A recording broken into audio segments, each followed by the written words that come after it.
Have you ever looked at your phone and realized days have passed since someone last called? Not because they forgot, but because maybe you stopped reaching out too. There's a quiet moment that sneaks up on you in later life when you notice the circle around you getting smaller. And for the first time, instead of feeling sad about it, you feel something else: relief. It might start with a lunch you no longer enjoy, or a conversation that feels more like a chore than a joy. You begin to wonder, do I really need to keep showing up for people who wouldn't notice if I stopped? Do I still have to keep explaining myself? Trying to be who I used to be? The truth is, something shifts with age. And it's not just your schedule, it's your soul. You stop feeling the need to impress, to belong, to be seen by people who may have never really seen you. And in that shift, something beautiful happens. You begin to come home to yourself. This video is for anyone who's ever felt that tug, that quiet question. What if I let go? What if I stopped chasing connection and started choosing peace? What if fewer friends didn't mean loneliness, but freedom? Today we're going to explore 6 reasons why you don't need friendships the way the world says you do after 70, and how stepping away from old expectations can open the door to a simpler, lighter, more meaningful life. So stay with me until the end. And if anything in this message speaks to you, please like this video and subscribe to the Longevity Secret channel. It helps us reach more people with the stories and insights that matter. Now let's begin with the first reason, a truth you may already feel deep down. You've already earned the right to stop seeking approval. 1. You've already earned the right to stop seeking approval. For most of your life, you were taught to prove yourself. Whether in work, in family, or in friendships, there was always a sense that you had to show up a certain way. Be helpful, be likable, be dependable. That kind of pressure may have once felt normal. But by the time you reach your 70s, something inside starts to shift. You no longer feel the same urgency to be seen or accepted. And that's not because you've given up. It's because you've grown. You've lived enough years to know who you are. You've faced challenges, made mistakes, and still kept going. So now the need to impress others starts to fade. You begin to realize that your value was never in their approval. It was always in your courage, your kindness, your quiet strength. Howard felt this shift in a powerful way. He had spent nearly 4 decades as a beloved pastor in his small-town church. Every Sunday, people came to hear his sermons. His phone rang often. His calendar was full. But when he retired, things changed. Calls slowed. Invitations stopped. He tried to stay in touch, reaching out to those he once guided and supported. But most didn't respond. At first, it stung. He wondered what he had done wrong. But over time, he began to see it differently. Those connections weren't built on real friendship. They were built on his role. And now that the role was gone, so were the people. Howard stopped trying. He let go of the need to keep up with people who had quietly moved on. Instead, he started walking the trails behind his house, reading more, volunteering quietly at the library. And most importantly, he stopped apologizing for choosing peace over performance.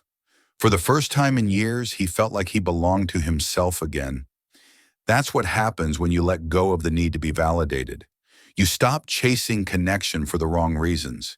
You begin to live more honestly, more simply, and more in tune with who you've become. And that kind of freedom, that kind of clarity, it's something only time can give you. 2. Quiet becomes more nourishing than conversation. There comes a time when quiet becomes not just acceptable, but deeply welcome. In your younger years, having a full calendar and constant conversation felt like a sign of a healthy, happy life. But as you age, the noise begins to wear thin. The energy it takes to answer calls, attend gatherings, and keep up small talk begins to outweigh the benefit. That doesn't mean you no longer care about people. It means you're learning to care more about how you feel around them. Peace becomes the priority, and sometimes that means choosing silence over chatter. Marjorie understood this in her own way. At 75, she had always been the one organizing the get-togethers. She hosted birthdays, planned potlucks, called friends just to check in. But slowly she noticed her energy fading, not physically but emotionally. The conversation started to repeat. Some friends only wanted to complain. Others never asked how she was really doing. She found herself dreading the very visits that once brought her joy. So she made a quiet decision. She stepped back. She stopped planning. She stopped saying yes out of habit. At first it felt strange, even selfish. But something unexpected happened. She began to feel lighter. She started taking afternoon walks alone. She read novels again. She cooked for herself instead of groups. And most of all, she began to enjoy her own thoughts. The quiet she once avoided became something she looked forward to. For many seniors, this kind of shift is confusing at first. We're taught that pulling back means we're lonely. But in truth, it often means we're healing. We're resetting. We're finally honoring what feels right. Not every phone call is worth answering. Not every relationship needs tending. And not every empty afternoon is a problem to fix. Sometimes it's a gift. 3. Fewer relationships protect you from disappointment. As you grow older, clarity becomes a quiet companion. And one of the clearest truths you begin to see is this: not every friendship was ever truly a friendship. Over the years, you may have poured your time and heart into people who rarely gave it back. You excused their distance.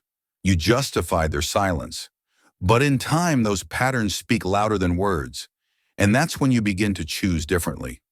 For seniors, there's a kind of heartbreak that doesn't come from loss, but from realization. The realization that some people stayed in your life only when it was convenient, that some friendships were held together by your effort alone, and that letting go isn't cruel. It's necessary. Gloria, now 79, knew this all too well. She was the glue in her group of friends. She never forgot a birthday. She showed up at every hospital bed and mailed handwritten cards just because.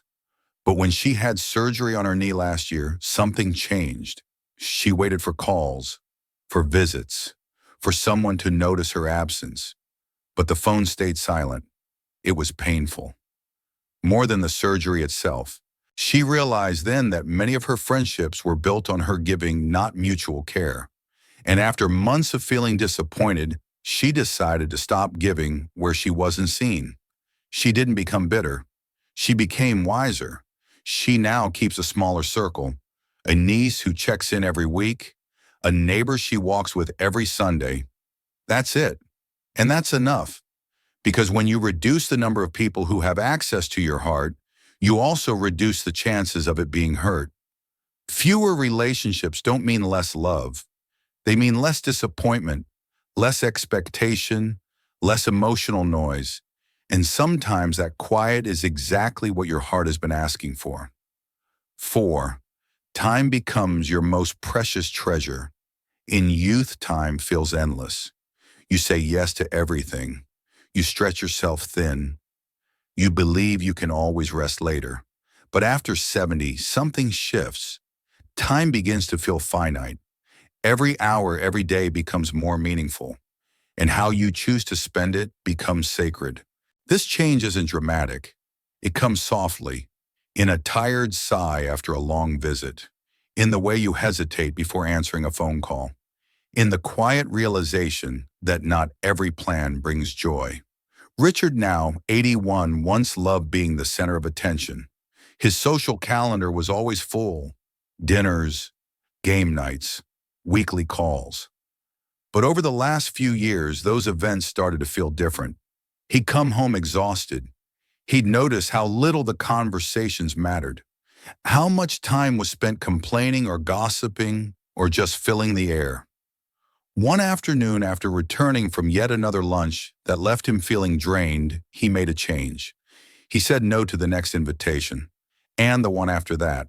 Instead, he read on his porch. He picked up sketching again. He listened to music he hadn't heard since the 60s. And most importantly, he started asking himself a new question. Does this add to my life, or does it just fill my time? That's a question worth asking. Because when you start protecting your time the way you protect your health, everything changes. You no longer give hours to conversations that exhaust you. You no longer spend days doing what you think you should. You begin choosing what truly matters. And that shift, that quiet, confident ownership of your time, it brings a peace that can't be bought, borrowed, or explained. 5.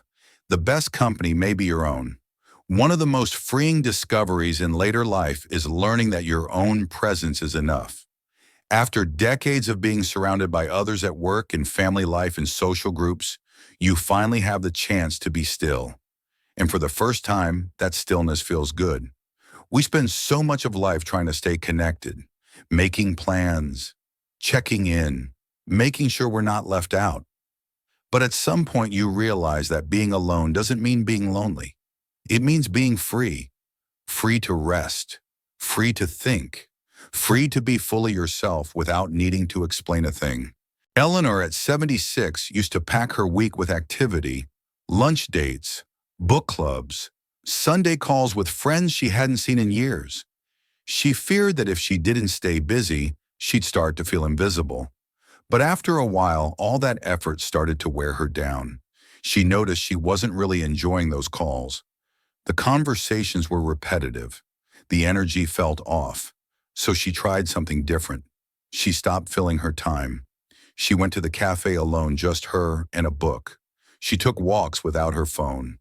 She sat in her garden and just breathed. At first it felt unfamiliar, but quickly it felt like coming home. She realized that her own thoughts, her own pace, and her own peace were more comforting than any crowded room ever had been. And something beautiful happened. The right people began to reach out. A niece who called just to say hello. A neighbor who offered to share garden vegetables. Genuine moments. No pressure, no pretending. That's the quiet gift of aging. You begin to understand that the most loyal companion you'll ever have is yourself. And when you enjoy your own company, you attract others who value it too. 6. Letting go creates space for what matters most. There's a gentle power in learning to release, not out of anger, not out of resentment, but out of love. Love for yourself, love for your time, love for the life you still get to shape. After 70, many people find themselves holding on to friendships simply because they've been around a long time. But time alone doesn't make something right. And just because someone was part of your past doesn't mean they deserve a place in your present. James, now 77, used to believe that staying social was the key to staying young. He filled his schedule with calls and check-ins. He kept up with friends from every chapter of his life. But slowly he noticed that the joy was gone. The energy it took to keep up wasn't coming back to him. So he made a quiet decision. He let go. Not of everyone, but of the people and patterns that no longer felt meaningful. He stopped answering out of guilt. He stopped showing up out of habit. And in that space, something new grew. He started hiking again. He joined a local nature group, not for the social scene, but for the peace of the trail. He spent time learning how to cook healthy meals, something he had never done before. His days slowed down, but they filled up in a different way, a better way. Letting go didn't make his life smaller. It made it more honest, more open, and more aligned with who he was now, not who he used to be. That's the heart of it. When you clear away what no longer serves you, you create room for what truly matters. Not more people, not more plans, but more presence, more peace, more of the life that feels right for you. As we bring this conversation to a close, I want to remind you of something important. Choosing peace over pressure is not a sign of giving up. It's a sign of growing up. You've lived through decades of showing up for others. Now you get to show up for yourself. Letting go of friendships that no longer bring joy isn't selfish. It's wise, it's brave. It's the kind of decision that comes from experience, from knowing your worth, and from trusting your own heart to guide you toward what feels right. One of the greatest gifts of aging is clarity. You begin to see what matters, what lifts you, what drains you, and you gain the courage to choose differently. That shift is not the end of connection. It's the beginning of something deeper. A life that reflects who you truly are, not who you used to be, not who others expect you to be, but who you are now. So if anything in this video spoke to you today, let it settle in your heart. Let it remind you that you are allowed to protect your time, to honor your energy, to enjoy your own company, and to find happiness in your own way. It's never too late to take one small step toward a lighter, more peaceful life. One conversation less, one afternoon of stillness more, one choice at a time. Remember this, you don't need a crowd to feel whole. You just need to feel at home in your own life. And that freedom, that clarity, it's something only time can give you. If this message meant something to you, I invite you to like this video, subscribe to the Longevity Secret channel, and most of all, share your thoughts in the comments. What resonated most with you? What are you choosing to let go of? What are you beginning to embrace? Your words inspire more than you know. Thank you for spending this time with me. I hope you carry today's message with a little more peace in your step and a little more light in your day. Take good care, and I'll see you in the next video.